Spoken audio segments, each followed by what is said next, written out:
Hoy tenemos algo especial, algo diferente, y es que vamos a tener dos pequeñas charlas, porque la Pascua, que es lo que celebramos en Semana Santa, es como una cara, como una moneda de dos caras.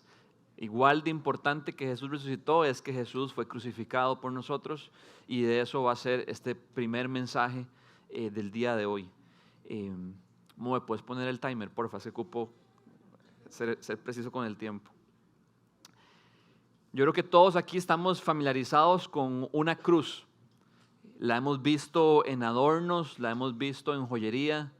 De hecho, mi papá cada vez que va de viaje se trae una o dos cruces para pegarlas en una pared que me imagino que ya debe tener más de 50. Sin embargo, yo creo que el hecho de que la veamos por todo lado ha hecho que muchas veces estemos demasiado familiarizados con esto. Y la cruz ha llegado a convertirse, tal vez para muchos, solamente en un símbolo. Cuando pensamos en la cruz y escuchamos que Jesús murió en una cruz, puede ser que estemos en el riesgo de ya no vernos asombrados, ni vernos sorprendidos, ni que nuestro corazón se sienta cautivado, ni conmovidos, sino a veces indiferentes. Y la indiferencia no es que no nos importa. La indiferencia es que ante algo estamos como en neutro, como que no hay ninguna expresión, no hay nada que realmente provoque algo en nosotros hacia eso. Y yo creo que los cristianos, dentro de todas las personas del mundo, corremos ese riesgo a diario, simplemente por el hecho de que todas las semanas nos reunimos y cantamos sobre la cruz. Nuestras charlas están centradas en la cruz, y el hecho de que es algo tan frecuente puede ser que con el tiempo nos lleguemos a acostumbrar de eso. Y yo creo que un día como hoy tenemos que pedirle a Dios que nos ayude a recuperar el verdadero significado de la cruz, y que podamos volver a tener nuestro asombro y ser sorprendidos por ella. Hoy es un día para fijar nuestra mirada en Jesús y fijar nuestra mirada en Jesús crucificado. Y para eso quiero que estudiemos el pasaje de Hebreos 12, del 1 al 3, que dice así: Por tanto, también nosotros, que estamos rodeados de una multitud tan grande de testigos, despojémonos del lastre que nos estorba, en especial del pecado que nos asedia, y corramos con perseverancia la carrera que tenemos por delante. Fijemos la mirada en Jesús, el iniciador y perfeccionador de nuestra fe, quien por el gozo que le esperaba soportó la cruz, menospreciando la vergüenza que ella significaba, y ahora está sentado a la derecha del trono de Dios. Así pues, consideren aquel que perseveró frente a tanta oposición por parte de los pecadores, para que no se cansen ni pierdan el ánimo. Vamos a centrarnos en el versículo 2, que dice que fijemos la mirada en Jesús. Y yo quiero que la manera en la que hoy todos nosotros fijemos la mirada en Jesús es a través de hacerle 5 preguntas a este texto, y cuyas respuestas nos apuntan una y otra vez a Jesús. Y la primera pregunta que deberíamos hacernos es: ¿quién es Él para nosotros? ¿Quién es Jesús para nosotros? Y el autor de Hebreos nos dice que Jesús es el autor y perfeccionador de nuestra fe. En otras versiones dice iniciador y consumador. Y lo que esto quiere decir básicamente es que sin Jesús, para todos nosotros, para todos los que estamos aquí reunidos y para todas las personas del mundo, sería imposible acercarnos a Dios sin lo que Jesús hubiera hecho.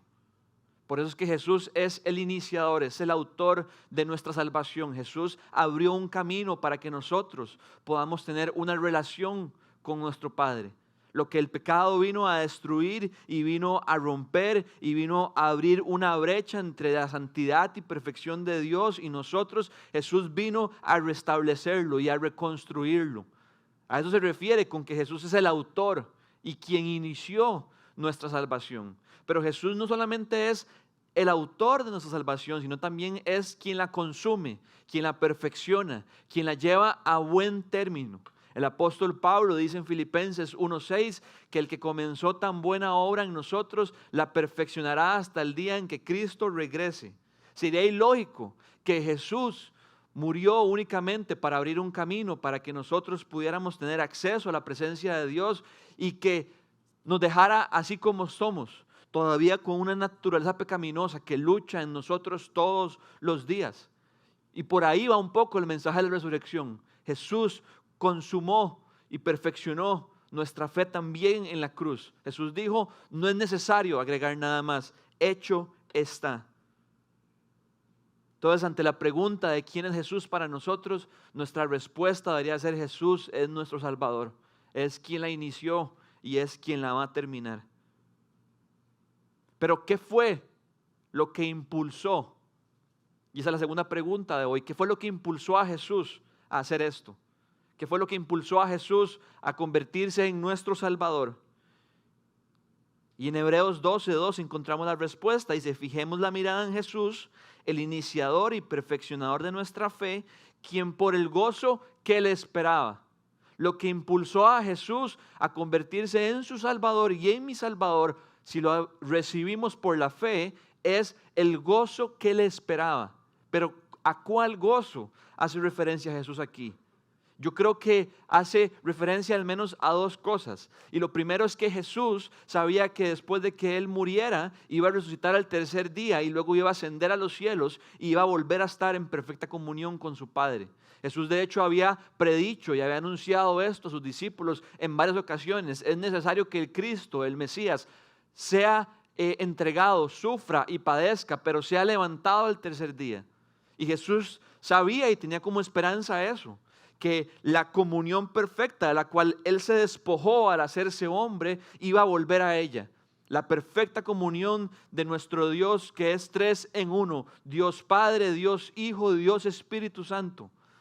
Claro que para Jesús eso simbolizaba gozo y alegría. Pero por el gozo que le esperaba, también hace alusión a lo que Él iba a lograr con su sacrificio. Es decir, al perdón de nuestros pecados. Y me gustó como un escritor lo expresó de la siguiente manera. Y tenemos ahí la frase que dice: por el gozo, haciendo alusión al texto. Jesús soportó la cruz por el gozo que le esperaba. Y dice este autor: por el gozo. ¿Qué gozo? Sería como, es irónico, ¿verdad? Enfrentar la muerte con gozo. ¿Qué gozo? ¿Qué estaba esperando Jesús al otro lado de la cruz? El gozo de ver a su pueblo perdonado. Qué impresionante, porque esto nos habla del gran amor de Cristo por personas como usted y yo, pecadores. Jesús es amigo de pecadores. Jesús se sienta a la mesa con pecadores. Jesús lava los pies de pecadores. Jesús abraza a los pecadores. Jesús sana a los pecadores. Y Jesús fue a la cruz por amor y por gozo a los pecadores. El motor de Jesús para enfrentarse a su hora más oscura y beber su trago más amargo fue el amor que Él tiene por personas como nosotros. No solamente fue volver a estar en la comodidad del cielo con la gloria de su Padre, sino saber que estaba haciendo posible que todos nosotros, su pueblo, pudiéramos ser perdonados de nuestros pecados. Su amor lo llevó a encarnarse, a tomar forma de siervo, a vivir entre nosotros. Su amor lo llevó a ser obediente y su amor lo llevó a entregarse. De inicio a fin, el Evangelio, las buenas noticias de quién es Cristo y lo que Cristo ha hecho por nosotros están encapsuladas en el amor y en la gracia y en la misericordia de nuestro Dios. Jesús es nuestro Salvador. Y Jesús nos salva por el gozo que tenía en rescatarnos. Pero ¿a qué fue? Tercera pregunta el día de hoy. ¿A qué fue lo que Jesús se enfrentó? Dice el texto: quien por el gozo que le esperaba soportó la cruz, menospreciando la vergüenza que ésta significaba. Creo que esta verdad, soportó la cruz, es una realidad inimaginable para todos nosotros. Cuando leemos que Jesús soportó la cruz, se trata de algo mucho más doloroso que ser únicamente clavada a ella. La cruz implicaba ser avergonzado por completo. No solo por el hecho de estar desnudo enfrente de una multitud, sino que era una muerte reservada única y exclusivamente para los peores criminales de aquel tiempo. Ciertamente implicaba dolor físico, una agonía extenuante. Su cuerpo fue flagelado por los latigazos conforme fue azotado. Esos látigos tenían al final unos pedacitos de huesos y de metales que cuando golpeaban la espalda se incrustaban en la piel y al jalarlos de vuelta arrancaban y destrozaban la espalda. Fue coronado con espinas en su cabeza, fue escupido, fue golpeado, se burlaban de él. Y fue traspasado por clavos en sus muñecas y en los huesos de sus talones. La cruz no era solamente un medio más de ejecutar a alguien, era el medio más cruel. Estaba diseñada para que la víctima muriera únicamente después de que hubiera experimentado el mayor grado de sufrimiento. Muchas de las personas que morían crucificadas morían por asfixia, por la posición en la que estaban, no podían respirar más y entonces cada vez que se estiraban para poder agarrar una bocanada de aire, todo su cuerpo volvía a experimentar el dolor en cada parte de él. De hecho, F. Bruce escribió lo siguiente, dice así: la muerte por crucifixión significaba sondear las profundidades más bajas de la desgracia. Era un castigo reservado para los que se consideraban menos dignos de vivir. Un castigo para los que eran humanos inferiores. Y esto me llega al corazón porque si había alguien que no era digno de vivir era yo. Y fue nuestro Señor quien estuvo ahí en nuestro lugar. La cruz era tan denigrante y era tan avergonzante que ni siquiera los romanos permitían que un ciudadano de Roma fuera crucificado. No importaba el crimen que hubiera cometido, no importaba las atrocidades que hubiera hecho. Un ciudadano romano era prohibido que fuera crucificado.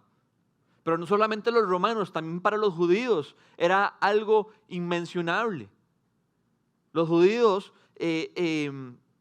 consideraban que cualquier persona que fuera crucificada estaba bajo la maldición de Dios.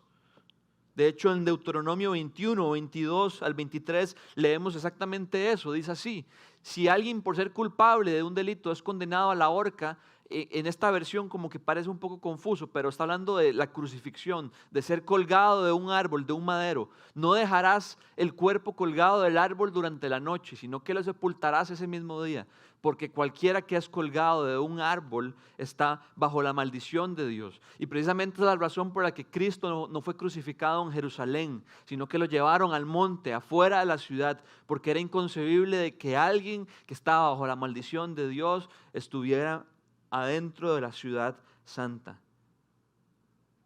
Sin embargo, no es suficiente mencionar la vergüenza, ni el dolor, ni la muerte, sino que detrás de todo esto está ocurriendo algo mucho peor, algo que es invisible para todos nosotros, para nuestros ojos y nuestros 5 sentidos. Y es que Jesús en la cruz estaba cargando con la ira de Dios por nuestros pecados. Dios es santo y aborrece el pecado, y Dios es justo y por lo tanto debe castigar el pecado. Y Cristo vino como nuestro Cordero para ser sacrificado en lugar nuestro y recibir Él mismo el castigo que nosotros merecíamos. Y ese castigo era la ira justa y santa de Dios por nuestros pecados. Y eso no se compara con la vergüenza, y eso no se compara con el dolor.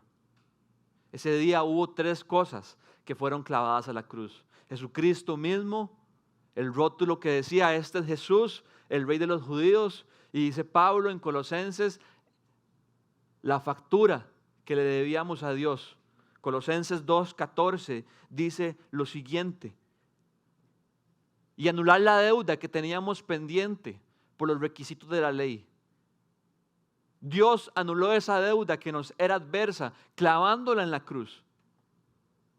Y esto me encanta porque nos habla de la soberanía de Dios, de que Dios desde los principios de los tiempos había determinado que Cristo iba a ser nuestro sacrificio, que Cristo iba a ser nuestro Salvador, Claro que Cristo fue crucificado por la maldad de los ciudadanos de esa época, pero no fue algo que Dios no tenía planeado. Dios en su soberanía utilizó la maldad de esos hombres para que Cristo fuera crucificado y a través de Él pudiéramos obtener nuestro perdón. Y Dios también en su soberanía, dice el texto, que fue Él quien clavó esa deuda en la cruz. Era nuestro Dios quien estaba efectuando nuestra salvación. Teníamos una deuda, una factura impagable. Y Dios la clavó ese día sobre la cruz y la canceló. Y la manera en la que la canceló fue a través de la sangre preciosa derramada por nuestro Señor. Dice el apóstol Pedro que nuestro rescate no fue pagado con cosas imperecederas como el oro o la plata, sino con cosas imperecederas, haciendo alusión a la sangre de Cristo. A eso fue a lo que nuestro Señor se enfrentó. Y la cuarta pregunta es, ¿qué fue entonces lo que Él logró? ¿Qué fue lo que logró con esto?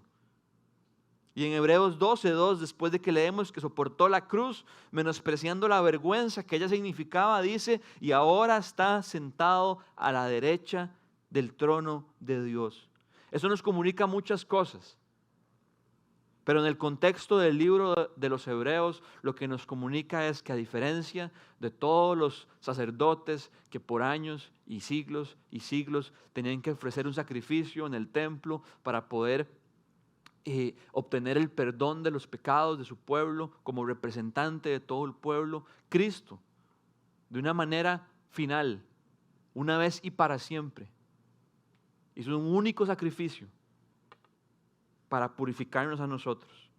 A eso hace referencia cuando dice que Cristo está sentado en el trono de Dios. ¿Y por qué digo que hace referencia a eso? Porque en el contexto del libro de Hebreos encontramos esta misma frase repetida en otras dos ocasiones y está haciendo alusión a esto que les acabo de explicar. Leamos Hebreos 1:3. Dice, después de llevar a cabo, ¿qué? La purificación de los pecados fue que Jesús se sentó. Como diciendo, ya terminé lo que tenía que hacer, me siento. Ya purifiqué a mi pueblo. Y en Hebreos 10:12 encontramos la misma imagen. Pero este sacerdote, Jesús, después de ofrecer por los pecados un solo sacrificio para siempre, se sentó a la derecha de Dios. Todo lo que Jesús logró por nosotros, soportando la cruz y menospreciando la vergüenza que eso significaba, haciéndolo con gozo, fue hacer posible que todos aquellos de nosotros que pongamos nuestra fe en Él, podamos ser purificados de nuestros pecados, podamos ser lavados de nuestra maldad, podamos tener un corazón nuevo, un corazón limpio, un corazón agradable al Señor. Y esas son las buenas noticias que celebramos en Semana Santa. No solamente que Jesús resucitó, sino que Jesús en la cruz obtuvo nuestro perdón, quitó la condenación de nuestra cabeza, nos dio una vida nueva, nos adopta en su familia y se compromete a santificarnos hasta que Él regrese por nosotros. Pero todo este texto debería llevarnos a responder. Y esa es la última pregunta, ¿cómo nos lleva esto a vivir? Y quiero que leamos de nuevo el pasaje, porque nos centramos en el versículo 2, pero el versículo 1 y el 3 son los que nos dan realmente la aplicación de este texto. Dice así, del 1 al 3, por tanto, también nosotros, que estamos rodeados de una multitud tan grande de testigos, y quiero que se graben eso, les voy a explicar por qué.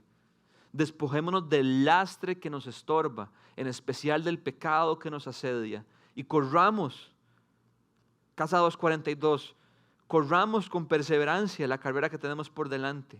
Fijemos la mirada en Jesús, el iniciador y perfeccionador de nuestra fe, quien por el gozo que le esperaba soportó la cruz, menospreciando la vergüenza que ella significaba y ahora está sentado a la derecha del trono de Dios. Así pues, consideren aquel que perseveró frente a tanta oposición por parte de los pecadores, para que no se cansen ni pierdan el ánimo. Este texto nos llama y nos invita a responder de dos maneras. La primera es, o de tres maneras. La primera es fijarnos en Jesús. Y esa es la vida del cristiano. Yo estoy contento, mi corazón se desborda de alegría de que un fin de semana como este se sienta diferente, pero al mismo tiempo me siento como amargo por dentro, porque así deberían ser nuestras celebraciones todos los días del año. Fijando nuestra mirada en Jesús, en lo que Él hizo. Esa es la primera aplicación. Segunda aplicación, dejando de lado el pecado que nos estorba, que nos asedia, que nos obstaculiza la carrera en la que Jesús nos inscribió y en la que Jesús abrió el camino para que pudiéramos correr. Fúchala, qué asco el pecado. No quiero nada que ver con el pecado. Fue el pecado lo que llevó a mi Salvador a la cruz. Gracias, Jesús, por tomar mi lugar, pero yo no quiero nada más con Él y quiero luchar. Y tercera aplicación, qué difícil que es luchar con el pecado. ¿Cómo cuesta? Pero por eso es que el autor de Hebreos nos dice, para que no se cansen ni pierdan el ánimo. Si Jesús se entregó hasta el final, si para Jesús fue cansado, viéndolo a Él, podemos encontrar todos los días una razón más para decir, quiero luchar con el pecado, quiero poner mi mirada en Jesús, y aunque sea difícil, decido no cansarme y decido no perder el ánimo. Quiero comenzar el día de hoy haciéndoles una pregunta. Si pudieran conocer a alguien en el pasado, no importa cuándo vivió, y hacerle cualquier pregunta, ¿quién sería esa persona que ustedes escogieran? En algún momento se le preguntó a un señor de apellido Joad, que era uno de los principales profesores de la Universidad de Londres. Y él dijo que sin duda alguna escogería a Jesucristo.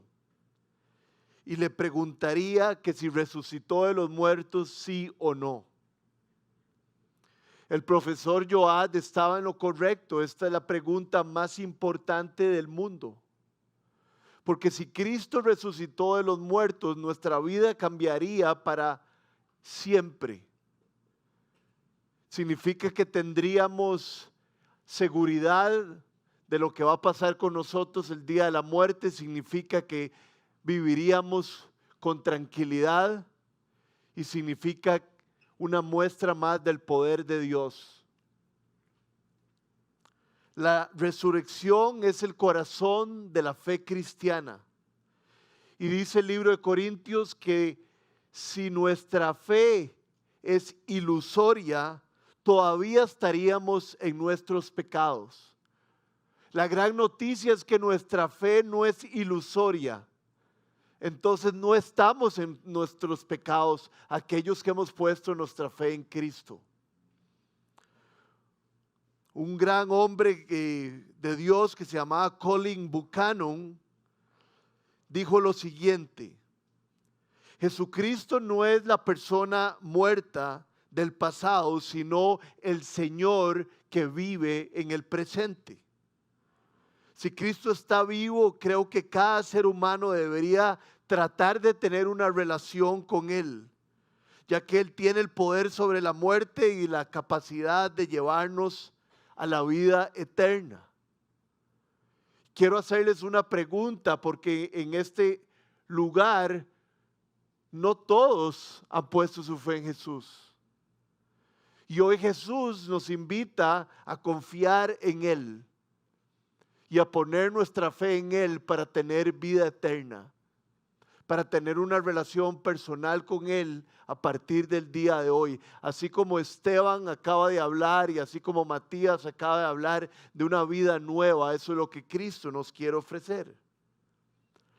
Cristo se presenta en los evangelios y ahí es donde más lo deberíamos de buscar.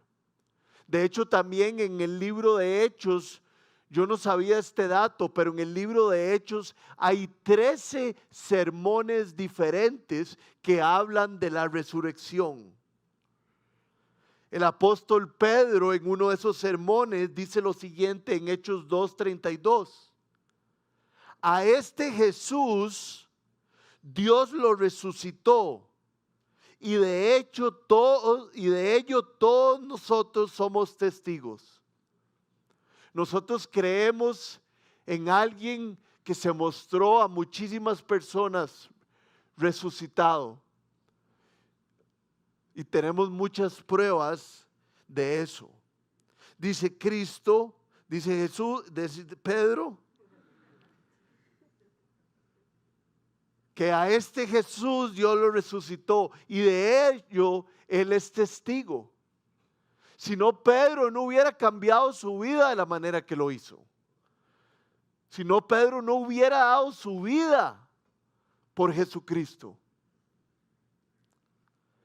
La resurrección se menciona más de 100 veces en el Nuevo Testamento, siendo el clímax de nuestra fe y de la salvación. La muerte de Jesús no es el final, la muerte de Jesús fue el principio de todos. Para los primeros discípulos, el evangelio sin la resurrección no era nada parecido a buenas noticias. Sin su capítulo final no era un evangelio del todo. ¿Por qué? Porque el evangelio, las buenas noticias, se basan en que Jesús fue crucificado para cargar por nuestros pecados, pero después fue levantado como una muestra de que el Padre había recibido su sacrificio. No hay evangelio sin resurrección. La resurrección es lo que hace el cristianismo único. No hay ninguna creencia cuyo fundador se haya levantado de los muertos. Y si esto es verdad, si Cristo vive y cambia la vida de las personas, no hay comparación alguna con ninguna otra filosofía. Porque todos los fundadores de todas las otras creencias están muertos. Pero nuestro Salvador vive y vive para siempre. Y los que tenemos su Espíritu Santo en nuestro corazón no sabemos a veces cómo explicarlo, pero sabemos que es la gran realidad de nuestras vidas. Muchos años atrás, un gran abogado que se llamaba Frank Morrison quiso hacer una investigación detallada acerca de Cristo, de su muerte, de su resurrección. Él creía que había pruebas muy superficiales. Lo que él no pensaba es que conforme él empezó a estudiar el evangelio y empezó a ver y estudiar todas las evidencias de la resurrección de Jesús, que iba a ocurrir una revolución en su vida. Y entonces ya iba a escribir un libro no sobre que Cristo no resucitó, sino ahora había cambiado el libro a que Cristo había resucitado. Algunos de ustedes conocen a Lee Strobel, que es otro abogado que le pasó lo mismo, o tal vez al famoso C.S. Lewis. El capítulo principal de este libro fue titulado El libro que se rehusó ser escrito. Porque él se había dado cuenta que lo que estaba escribiendo no tenía sentido alguno. Uno de los capítulos también se llamaba ¿Quién movió la piedra? Este libro se convirtió en un bestseller por muchos años. Quiero dejar claro que la resurrección no tiene nada que ver con la reencarnación. Nosotros no creemos en que alguien es un ser humano y después reencarna en una planta y después reencarna en un animal. La Biblia dice en Hebreos 9:27 lo siguiente: y así como está establecido que los seres humanos mueran una sola vez y después venga el juicio. Sobre todas las cosas, la resurrección no significa vida eterna y no extinción eterna. De hecho, estuve leyendo algo muy interesante, que es que la resucitación no es lo mismo que la resurrección. Si ustedes recuerdan cuando Jesús resucitó a Lázaro, Lázaro volvió a la vida que él tenía, volvió al cuerpo que él tenía. Siguió siendo hermano de las dos mujeres famosas, María y Marta. Pero la resurrección es cuando morimos y cambiamos de estado. Nos convertimos en personas eternas. Nos convertimos en personas con un cuerpo glorificado. Y esto son las primicias de lo que ha de pasar con nosotros. Cristo resucitó y se le dio un cuerpo glorificado, por eso él podía traspasar las paredes y podía tener un comportamiento tan diferente. Y eso es el adelanto de lo que va a pasar con todos los que hayamos creído en él. Jesús ciertamente no solo había sido removido de las garras de la muerte, sino que él ha vencido a la muerte. Esta es la gran convicción que cambió el mundo entero. Dice el libro de Hechos que estas creencias pusieron al mundo en otra situación, lo voltearon completamente. Y siglos después seguimos celebrando su resurrección. El mensaje del Evangelio es el siguiente. 1 Corintios 15, del 3 al 4 dice, porque ante todo les transmití a ustedes lo que yo mismo recibí. ¿Qué fue lo que recibiste, Pablo? ¿Qué fue lo que recibiste camino a Damasco? Que Cristo murió por nuestros pecados según las Escrituras, que fue sepultado. ¿Por qué? Porque había sido crucificado y que resucitó al tercer día según las Escrituras. Es importante que veamos el principio de este versículo que dice, porque ante todo, nos está diciendo Pablo que no hay nada más importante. Porque ante todas las cosas que Pablo nos pueda hablar, lo más importante es lo que nos quiere transmitir. Y nos quiere transmitir lo que dice la Escritura, que es lo más importante. Porque si no fuera por la Escritura, podría cambiar totalmente. Y lo que dice es que ante todo les transmito que Cristo murió por nuestros pecados.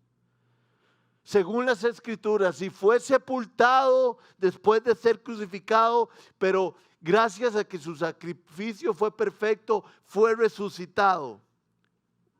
Tuvo la resurrección. Muchos de nosotros somos un poco escépticos con los milagros, pero muchos de nosotros creemos que Dios controla todas las cosas. Entonces, si un Dios poderoso, creador de cielo y tierra, controla las cosas, creó todas las cosas, ¿cómo ese Dios no va a poder resucitarnos de los muertos? No tiene sentido alguno no creer algunas de las dos. Desde el domingo de resurrección que celebramos hace siglos, hay una cadena de millones de personas, una gran nube de testigos que pueden dar testimonio de que sus vidas han sido cambiadas. Yo no sé qué podría decir usted, pero yo sí puedo decir que mi vida ha sido cambiada. Que soy una persona completamente diferente en un caminar difícil, en un caminar que a veces me caigo. Pero hay un propósito en mi vida y es ser luz y es ser sal y ser vivo para la gloria de Dios. Esta cadena de millones de personas que han creído en Cristo son ricos, son pobres, son educados, son ignorantes, son todo tipo de personas con todo tipo de vidas. Pero es el testimonio de la resurrección. Un arzobispo llamado Anthony Bloom cuenta una historia preciosa que Él no creía en Cristo y que un día se puso a leer el Evangelio de Marcos. Y que él tenía un escritorio de este lado de su derecha y conforme empezó a leer el Evangelio de Marcos, no sé si algunos están familiarizados con el Evangelio de Marcos, pero el Evangelio de Marcos es muy fuerte al principio y nos empieza a hablar de para qué ha venido Cristo. Y dice este arzobispo que cuando estaba por el capítulo 3 de Marco, empezó a sentir una presencia poderosa del otro lado del escritorio. Y él dice que estaba tan seguro de la presencia que él era Dios, que a partir de ese día nunca lo ha dejado esa presencia. Y que él podía sentir con certeza que lo que decía el Evangelio acerca de la resurrección de un tal profeta de Galilea era verdad. Y que lo que el centurión dijo de que ciertamente este era el Hijo de Dios, era verdad. No había en su vida una verdad tan fuerte y tan fundamentada. El cristianismo real no es una historia antigua, sino eventos que suceden hasta el día de hoy. Jesús sigue vivo hasta el día de hoy, cambiando la vida de todas las personas, y las experiencias de los cristianos a lo largo del tiempo lo confirman. Hay un señor muy famoso, un periodista, no sé si ustedes lo conocen, yo no lo conocía hasta que leí de él. Se llama Miguel Faraday, creo que así se pronuncia.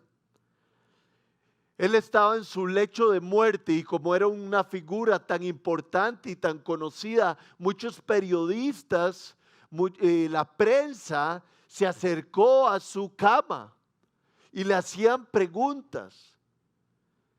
Le hacían preguntas acerca de su miedo a la muerte o qué iba a pasar después, en qué creía él. Y le dijeron lo siguiente en su lecho de muerte.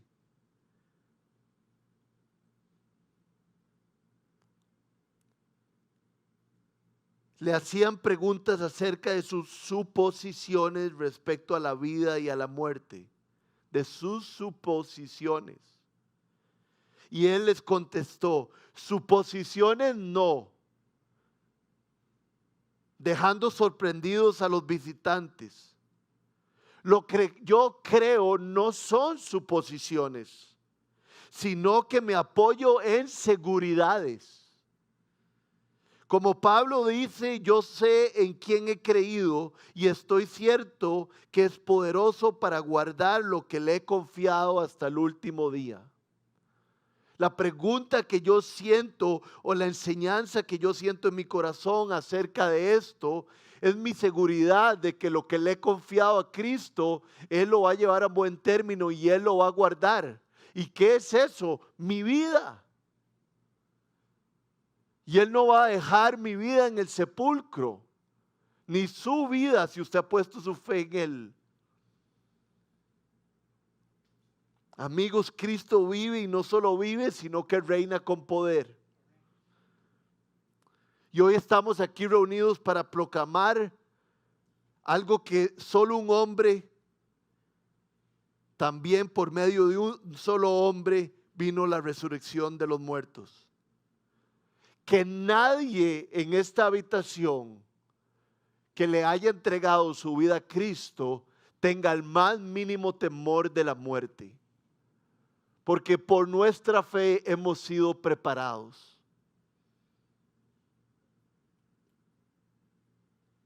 Cuando muramos llegaremos a la presencia de Dios, porque el milagro que Dios hizo con su Hijo lo hará con nosotros.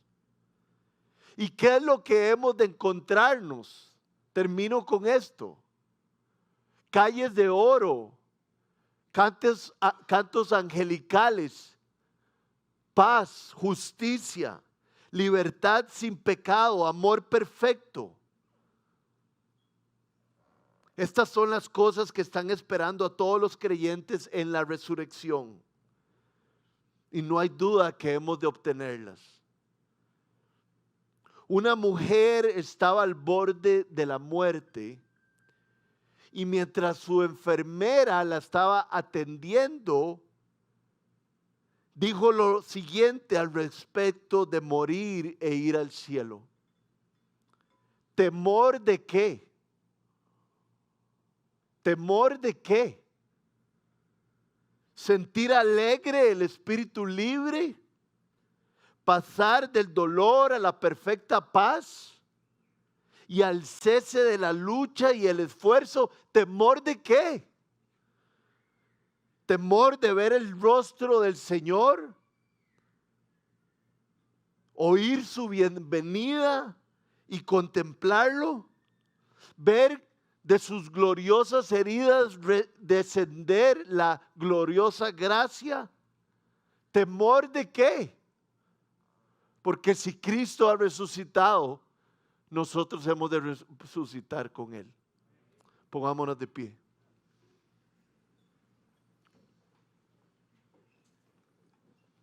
Vamos a orar.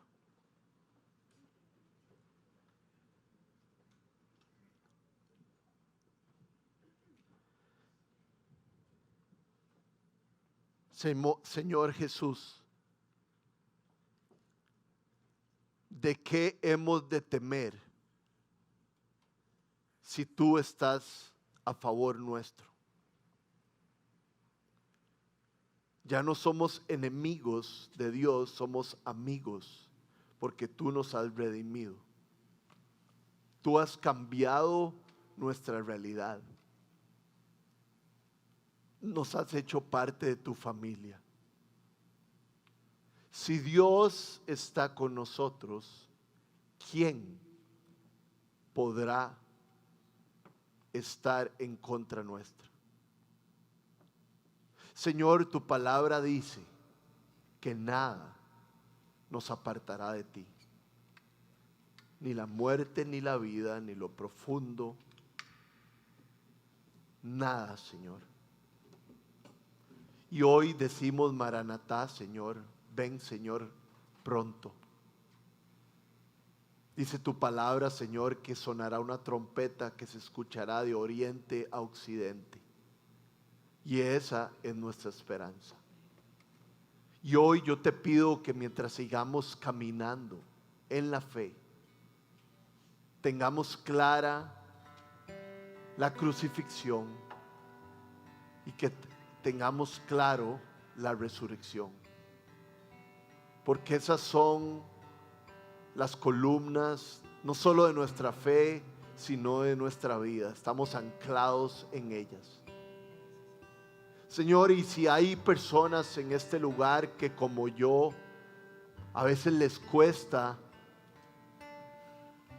recibir estas cosas, a veces les cuesta pasarlas de su mente a su corazón, te ruego que tu Espíritu Santo haga esta obra en nosotros. Que si estamos seguros de algo, sea de este plan perfecto. Señor, te amamos, te damos gracias, te honramos porque no hay nadie como tú. Y ahora, Señor, estas canciones que cantamos, las cantamos en victoria, las cantamos agradecidos, las cantamos celebrando lo que has hecho por nosotros.